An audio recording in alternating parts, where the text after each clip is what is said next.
мобилизованный. J'ai été mobilisé et emmené de l'usine où je travaillais. Au bureau de recrutement, on m'a remis une convocation en me disant que je partirais le soir même. La situation à Krasnoarmeïsk est très compliquée. Des drones survolent toute la ville. Il est impossible d'y entrer ou d'en sortir. Il est également impossible d'évacuer les blessés. La situation est encore pire pour les personnes décédées. Les corps gisent en pleine forêt. Le 4e ou le 5e jour, quand nous étions dans un abri, un homme s'est approché, nous l'avons entendu de loin et nous a demandé de sortir. C'est ce que nous avons fait et nous sommes partis avec lui. Il nous a bien accueillis. Puis, on nous a donné à manger, nous nous sommes réchauffés. Nous n'avions plus d'espoir de rejoindre les nôtres parce que nous étions en fait encerclés. Toutes les routes étaient fermées depuis une semaine.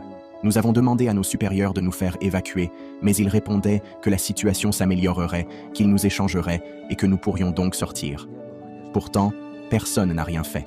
Nous n'avons pas essayé de rejoindre les nôtres, car nous étions parfaitement conscients que ce serait du suicide. Nous n'avions aucune chance. C'était difficile. Notre morale était au plus bas et nous étions psychologiquement épuisés, malgré les promesses de notre équipe qui disaient que tout irait bien, que tout se passerait bien. Nous avions déjà bien compris que ce n'était pas du tout le cas.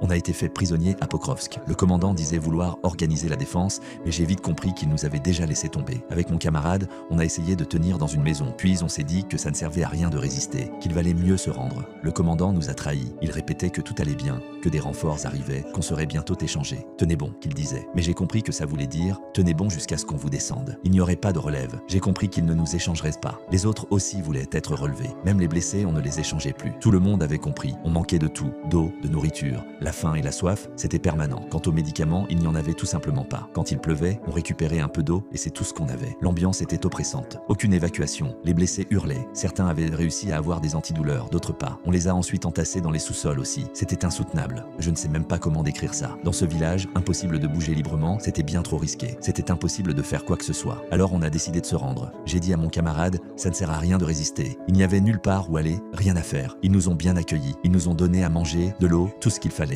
Étonnamment. En fait, ils nous ont vraiment sauvés. Je ne m'y attendais pas du tout. Je croyais que les Russes allaient nous tuer comme des bêtes, nous égorger. Mais non, rien de tout ça. Tout s'est passé bien finalement. Et pour être honnête, ils nous ont mieux traités que nos propres commandants.